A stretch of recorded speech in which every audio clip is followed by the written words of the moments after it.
de la Universidad Nacional de Asunción. Ya estamos en contacto con nuestro compañero Raúl Ramírez. Raúl, ¿cómo estás? ¿Qué tal, Perla? ¿Cómo te va? Un saludo también para toda la audiencia de Cuarto Intermedio. Raúl, varias novedades hoy en el Poder Judicial. Sí, realmente, creo que lo más resaltante fue la audiencia que tuvieron los colegas periodistas Yolanda Parr, Jorge Chipivera y Carlos Troche. Justamente se hizo la audiencia de donde se iba a tratar el pedido de criterio de oportunidad con respecto a ello por la cuestión de las facturas falsas. Esto finalmente, Raúl, se va a resolver el día lunes si es que hacen lugar al criterio. Sí, justamente ellos en principio, según el pedido del fiscal Juan Ledesma, Ujú. Yolanda Parr ya había pagado unos 184 millones de guaraníes y ofreció unos 60 millones de guaraníes como reparación del daño. En el caso de Chipi eran 84 millones en lo que pagó ya por multa y ofrecía unos 10 millones, no, 20 millones, perdón. Y el último es Carlos Troche, que tenía 28 millones más o menos, ¿verdad? Que es la multa que pagó y ofrecía unos 8 millones, ¿verdad?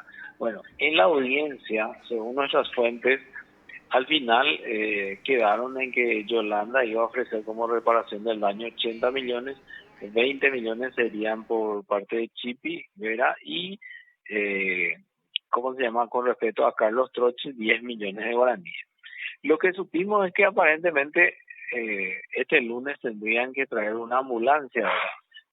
Pero no sé si ese monto va a cubrir una ambulancia en sí, Perla. Hicieron estas tres personas.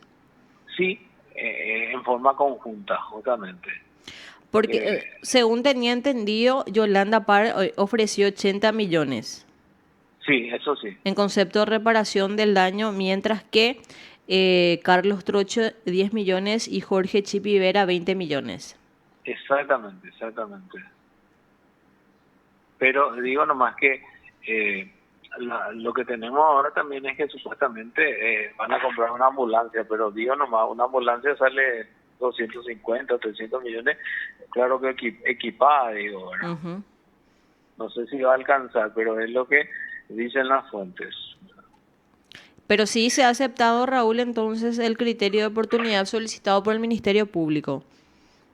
Y tiene que resolver. Mm. Evidentemente que yo creo que sí se aceptó en principio y van a tener que, una vez que cumplan lo acordado, entonces se va a admitir el criterio de oportunidad, con lo que el caso quedaría extinto, ¿verdad? Y ellos quedarían sin ningún tipo de antecedentes Vamos a ver con entonces respecto a ellos. con Hubo relación. una resolución también con respecto a la empresaria, a la contadora también, esta María Cristina Díaz Benza, Ujú. que también se habló un monto de, creo que eran 24 millones, ¿verdad? Vos que estabas también en la entrevista, 24 millones, el 10%. el 10% sí, justamente, ¿verdad? Bueno, eso al final quedó en cuarto intermedio y el lunes se va a resolver finalmente con respecto a nuestros colegas, ¿verdad? Por, eh, por el pedido de la Fiscalía, ¿verdad? Aparte de esto, una información que justamente tuvo también bastante repercusión es que finalmente el Tribunal de Apelación Penal, cuarta sala, integrado por los camaristas Arnulfo Arias, Arnaldo Fleitas, el nuevo camarista, y Emiliano Rodón Fernández, declararon inadmisible el recurso de apelación planteado por los defensores Guillermo Duarte Cacabelo y Santiago Loera, en representación del presidente del Partido Liberal Radical Auténtico, Pedro Efraín Alegre Facián. Como recordarás, Perla, él había sido procesado porque supuestamente cuando hizo la rendición de cuentas de su campaña presidencial del 2018 había una factura supuestamente falsa, ¿verdad? Entonces, por ese motivo fue imputado y ahora se confirma la resolución del 7 de julio pasado de la jueza Cintia Lovera, que había elevado a juicio oral y público, ¿verdad? Esto realmente los camaristas indican que por imperio de la ley esta resolución que eleva a juicio oral es inapelable. Entonces, por ese motivo ellos dicen que declaran su inadmisibilidad, ¿verdad? Según la defensa, ellos habían recurrido la resolución con respecto al punto por el cual se rechazó el incidente de nulidad de la acusación, por un lado, ya que la jueza no consideró argumento de la defensa ni valoró todas las circunstancias fácticas y jurídicas requeridas por el código para acusar, ¿verdad? Dice también que la jueza utilizó argumentos falsos contrarios al código, manifestando que en la etapa preparatoria ya habían discutido los hechos expuestos en el incidente y que el Tribunal de Alzada ya rechazó una solicitud similar, ¿verdad? También la defensa había cuestionado que el proceso no cumplía con las normas legales, ¿verdad? Y que carecía de sustento. Entonces, por ese motivo es que había pedido la nulidad del auto interlocutorio, ¿verdad? Mientras que el fiscal de la causa, al contestar su traslado, dice que el auto de apertura evidentemente es inapelable y que también que la defensa se ocupó de señalar que la resolución contiene defectos, ¿verdad? Intentando instalar la idea falsa y confusa, ¿verdad? En relación al gastado discurso de variación de fecha, en su momento la defensa dedujo un incidente de nulidad rechazado por la jueza y confirmado por el Tribunal de Apelación. Además, la objeción no altera la conducta subsumida, falsedad de la conducta a nombre del PLRA. Esto se torna necesario el debate en un juicio oral y público, dice, justamente, ¿verdad? Entonces, esos son los argumentos de las partes, mientras que el tribunal, en forma unánime, cada uno hizo su voto, ¿verdad? Sí. Pero todos, su opinión es que el auto de apertura es inapelable y con eso declaran inadmisible el recurso, ¿verdad? Sí. Ahora bien, una vez que... ¿Sí? ¿Qué me ibas a decir? No, que estaba mencionando que el voto del doctor Arnulfo Arias dice que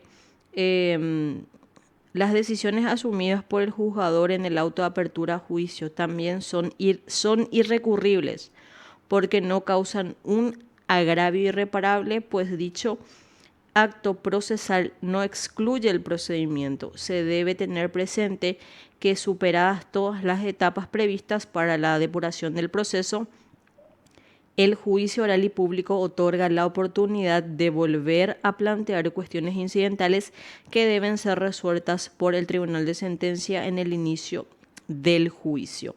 Por ende, corresponde declarar inadmisible el recurso y la imposición de las costas, dice. Esa es la famosa teoría del control horizontal que le llaman. O sea, que cuando el Tribunal de Sentencia inicia los preparativos para el juicio oral, sería la etapa previa, los incidentes previos, ellos tienen potestad para revisar todo el proceso en sí, ¿verdad? Entonces, por eso dicen que si bien es inadmisible el recurso contra el auto de apertura a juicio, igual por el principio del doble conforme, como le decían, o la doble instancia, es revisable ya por el Tribunal de Sentencia, ¿verdad? Y ahí el Tribunal de Sentencia, en esos incidentes previos, y ya se dio varias veces, de repente pueden anular el auto de apertura a juicio oral y público, ¿verdad? Que es lo que sostiene el camarista en este caso, ¿verdad? Pero al menos, Raúl, vemos que la defensa mencionó que va a ir por vía de inconstitucionalidad. Exactamente, pues en este caso, si plantea una acción de inconstitucionalidad, evidentemente que el juicio oral no va a poder realizarse hasta tanto la Corte dé un fallo en el caso, teniendo en cuenta que lo que se ataca es justamente la elevación del caso a juicio oral, ¿verdad? ¿Qué pasa si admite la Corte y no se, ¿cómo se llama? Y se hizo todo el juicio oral. Sí. Si para hacer un juicio oral la base es justamente el auto de apertura a juicio oral. Por eso es que cuando inicia formalmente el juicio se lee el auto de apertura a juicio oral, porque es la hoja de ruta que van a llevar en el juicio oral. Es algo similar a lo que ahora se vio con el caso del diputado Tomás Fidelino Rivas. En este caso, por ejemplo, él planteó una acción de inconstitucionalidad en contra del auto de apertura a juicio y la Corte le dio trámite, ¿verdad? Y en ese caso directamente suspende el juicio oral porque no es que rechazó en límite, sino que se estaba dando y entonces podría darse una resolución a favor o en contra. Entonces, hasta tanto no resuelva, no tendría que poder realizarse el juicio. Es más, en ese caso, la Corte pidió que se traiga a la vista el expediente. Entonces, difícilmente se va a poder hacer el juicio si es que no hay expediente. Entonces, algo similar podría darse en este caso de Efraín Alegre, si es que realmente el doctor Guillermo Duarte Cacabello y Santiago Lovera plantean una inconstitucionalidad en contra de este caso. Totalmente, totalmente. Y además, como mencionaste, Raúl, con el precedente que ha dejado esta admisión de la acción que planteó el diputado Tomás Fidelino Rivas, capaz también se tenga la misma decisión con relación a la acción que analiza el doctor Guillermo plantear. Claro, claro, porque de hecho si es que al final, ¿por qué? Por el principio de igualdad, o sea, de igualdad ante la ley, ¿por qué a uno sí, a otro no, verdad? Entonces, de repente podría darse, ¿verdad? Sí. Pero en fin, depende un poco de la forma que se planteó, de los argumentos que son tenidos en cuenta, porque cada caso pues es diferente también, ¿verdad? Sí. Y depende de los miembros de la Corte que están. A través de, en este caso, las redes sociales de Cuarto Intermedio podrá tener el doctor Guillermo los pormenores y los detalles de lo que mencionaron los ministros para admitir esta acción, Raúl. Sí, sí, justamente. Creo que fue ayer o anteayer fue esa resolución, ¿verdad? Anteayer, sí. Sí. Justamente la resolución del Tomás Fidelino Rivas, ¿verdad? Pero realmente es un precedente que queda y te acordarás, Perla, que existe el famoso acuerdo y sentencia en el caso de Camilo Suárez, Sí. donde la Corte declara que si bien es cierto no es apelable la resolución que eleva a juicio oral, son apelables los otros puntos que son puestos dentro de la autoapertura. Y en este caso lo que la defensa de Efraín Alegre ataca es el rechazo de la nulidad de la acusación, ¿verdad? Justamente que está dentro de los presupuestos, ¿verdad? Que no se consideraron circunstancias fácticas y jurídicas y el incidente de nulidad de la acusación justamente es lo que habla la defensa, ¿verdad? Incluso habla de arbitrario contradictorio con otras decisiones asumidas, ¿verdad? Y uno de los puntos que de repente se tiene en cuenta a la hora de admitir una acción es cuando se habla de la arbitrariedad de la resolución. Al ser arbitrario, pues no ve todas las pruebas que se van rindiendo en el juicio, entonces eso hace arbitrario, es parcial y arbitrario. Raúl también. Los fallos de la Corte Sí. normalmente. Raúl, también un tema que ayer lo hablábamos con el doctor Manuel Riera con relación al plazo de gracia, hoy fue también analizado en la sesión plenaria de la Corte Suprema de Justicia. Justamente, Perla, es realmente una información bastante relevante teniendo en cuenta que son muchos los abogados que litigan en los fueros civil, laboral, niñez, contencioso administrativo, ¿verdad? Donde rige, normalmente se aplica este artículo 150 del Código Procesal Civil, ¿verdad? Justamente hoy el ministro Alberto Martínez Simón. Alberto Martínez Simón justamente dijo que si bien vio que salió una resolución así donde dejaban sin efecto el artículo 150, dijo que era posición del Pleno de la Corte que ese artículo rige porque no solamente es una norma procesal, sino que también afecta el derecho a la defensa de las personas, ¿verdad? En los juicios, porque historia incluso que como no se abrían los tribunales ya en la tarde y la noche, entonces por eso es que le dan plazo hasta las 9 de la mañana. Este plazo no se da en el fuero penal porque en el fuero penal hay una Secretaría de Atención Permanente que te puede recibir los escritos a toda hora, ¿verdad? Ujú. Las 24 horas. Entonces, vos tenés tu plazo hasta las 24 horas para presentar los escritos. Sin embargo, en el fuero civil y en los otros fueros no hay una Secretaría de Atención Permanente, por un lado. Y cuando presentás en el sistema el escrito, ¿verdad? Aparece como que eso se presentó a las 7 de la mañana del día siguiente, pese a que vos lo presentás a la 1 o a las 2 de la tarde, por ejemplo. Ujú. Entonces, es lo que sustentó el ministro, que era posición de la Corte, que ese artículo está bien vigente y que se aplicó bien el expediente electrónico en varias veces, que eso no afectaba los plazos procesales, ¿verdad? Incluso el ministro Eugenio Jiménez también posteriormente argumentó a favor de eso y él explicó también que es una ley vigente y que una ley se deroga solamente con otra ley, entonces no existe derogación del artículo 150, ¿verdad? Es esencial para el trabajo del abogado, dice, en el ejercicio de la profesión, por el tiempo de las notificaciones y todas esas cosas, decía el ministro Martínez Simón también. La verdad que Por sí, otro de lado, suma importancia, Raúl, que hayan tocado esto en el pleno, ¿verdad? sí, sí, exactamente. Es de suma importancia porque esa resolución, la que se dio, aparte el doctor Ulises Peña, el juez civil y comercial del sexto turno, había rechazado un escrito presentado por el Procurador General de la República en una causa, ¿verdad? Porque presentó al día siguiente a las 8:15 y dice que si bien el procurador planteó un recurso teniendo en cuenta que decía que se presentó dentro del plan de soberanía, el doctor había sustentado que en realidad ese plazo no se da ya con el expediente electrónico, dice él, Ujú. ¿verdad? Pero ahora la Corte dice o sentó su postura en el pleno de la Corte, ¿verdad? Por un lado. Por otro lado, quería también decir que el ministro Alberto Martínez Simón, durante su alocución, viste que cada uno da informes de los Informes, ministros, ¿verdad? sí. Él había hablado de que estuvieron en el lugar de la batalla de Boquerón, después se fueron a Filadelfia, y lo resaltante, Perla, es que en Filadelfia se hizo el primer oficio electrónico. El juez Oscar Gómez, juez penal, remitió un oficio electrónico a la penitenciaría de Concepción, ¿verdad? Mm. Y eso se dio en un minuto, decía justamente el ministro.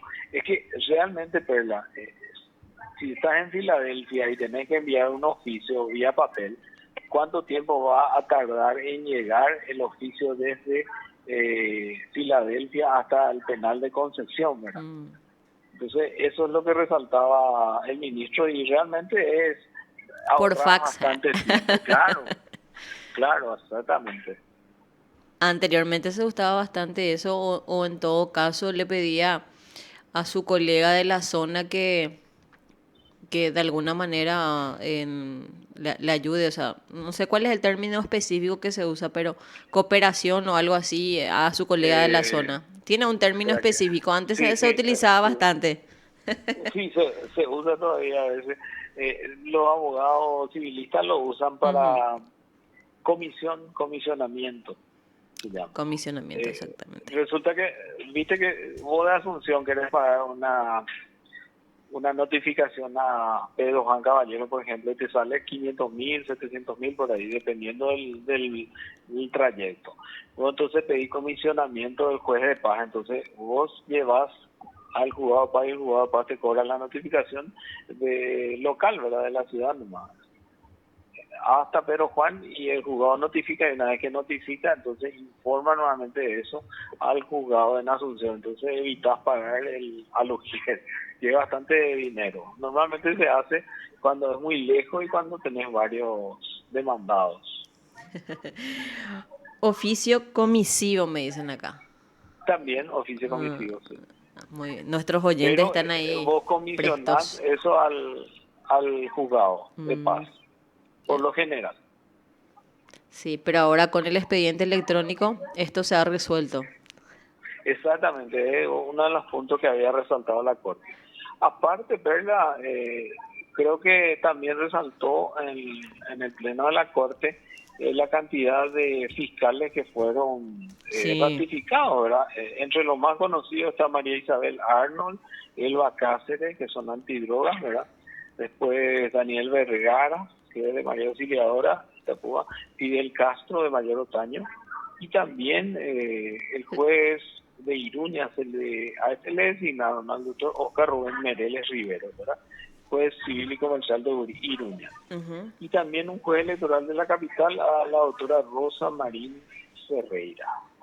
Entre otros también, y creo que uno de los más resaltantes también fue la confirmación del doctor Federico Delfino como fiscal, ¿verdad? Sí. Al igual que la designación del doctor Santiago González Vivolini como Camarista. camarista en el Tribunal Electoral de la Segunda capital. sala. Sí, segunda sala. Vos sabés que en este punto fue el ministro Eugenio Jiménez el que mocionó, ¿verdad? Y Ujú. empezó a leer el largo currículo del doctor Vivolini. Muchísimo estudio, estaba diciendo que al final tuvo que acortar, justamente. Eh, por otro lado, y ya terminando mi informe, ¿verdad? Tenemos que la doctora Cintia Lovera fijó para el 15 de noviembre próximo a las 8:30 la audiencia preliminar para los procesados Gregorio Ramón Morales y Cintia Ramona Ojeda en el caso de supuesto homicidio doloso, ¿verdad? Creo que te acordarás de ese caso bastante publicitado porque había incluso una filmación del hecho. Sí. En este Sí, caso, su y abogada Noelia Núñez Noelia Núñez. solicitó la suspensión debido a que está en el juicio Ronnie Maximiliano y otro, un juicio que hace rato se viene desarrollando y que creo que también aún está en la etapa documental, según me indicaron. Exactamente, exactamente, Perla. Entonces, vamos a esperar hasta noviembre para este caso de Gregorio Papo Morales y Cintia Ramona Ojeda. Bueno, Raúl, excelente compendio informativo desde el Poder Judicial. Muchas gracias, Perla, muchas gracias. Dale, señor, que esté bien. Igualmente, hasta luego. Te informó PDS Radio TV Digital.